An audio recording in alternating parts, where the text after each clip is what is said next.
I'm the Jaunting Ape and welcome back to my channel. In today's video, I will be showing you a few things that I bought from Kia.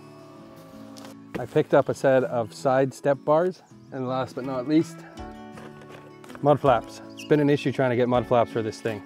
Now I live out in the boonies, so I have to travel down gravel roads, so I want to protect the car from rocks coming up and mud and that kind of stuff. That's why I got the side steps to protect and the mud flaps to protect. I was supposed to get a set of mud flaps for free from the dealer when I purchased the car, and they were unable to follow through with that. What they did was they gave me these little thumbnail looking things. Maybe you'd call them a splash guard. They're not a mud guard.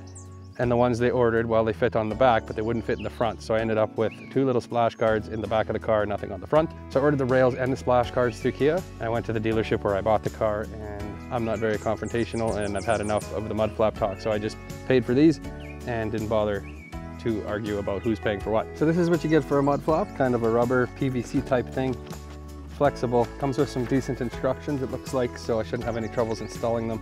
It was the front that was weird. There's some funny brackets on the hybrid. It's different on the non-hybrid. Now, one thing that I have to make mention of is that there is a difference between the Sportage hybrid and the Sportage non-hybrid, and that's all in the front mud flaps. Once the dealer ordered those new mud flaps for me, they told me right away that the front ones wouldn't fit. So they sent me home with just back little mud guards that look like thumbnails.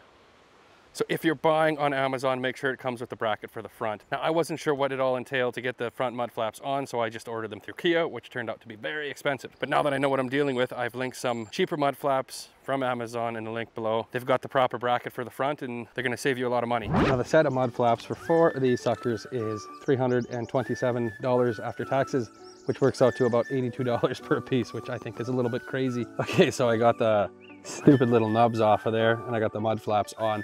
I want you to look inside of here, and you see how much mud is sitting in there. This is just packed with wet sand and dirt, and it sits right up against the bottom of the body, and that's going to attract a bunch of rust. You don't want these are garbage. Get yourself some mud flaps. So here I've tapped one of them out just to show you how much sludge sits in there. That's awful. You don't want that. Gross. And there's a look at the back mud flaps and the front mud flaps.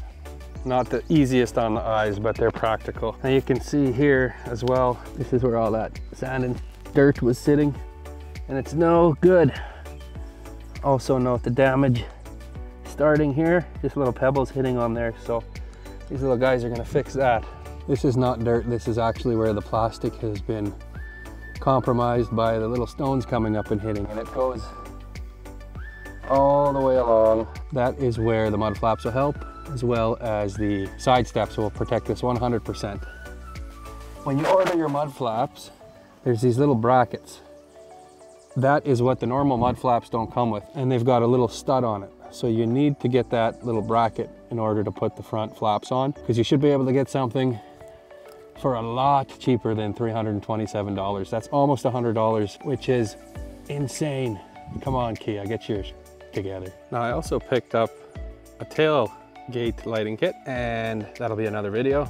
Now, if you are going to tackle the mud flaps yourself, it only took me about 45 minutes. You need a flat screwdriver, a little Phillips stubby one, which is good for the front, but you cannot get to the back tires. But for the back tires, you're going to need something like this with a Phillips, so you can get in there and get the old screws out and the new ones in, and away you go. Now let's get into the side steps. Okay, so these are beautiful side steps, but I just had a boo at the instructions, and there's some tools required that I don't have out here. So I called Kia back, and I'm going to take it back to them, and they're going to install it for me. So that kind of sucks, but it's saving me from a headache. I'm sure I'm just going to get myself into trouble. I do not want to bugger up my beautiful new car.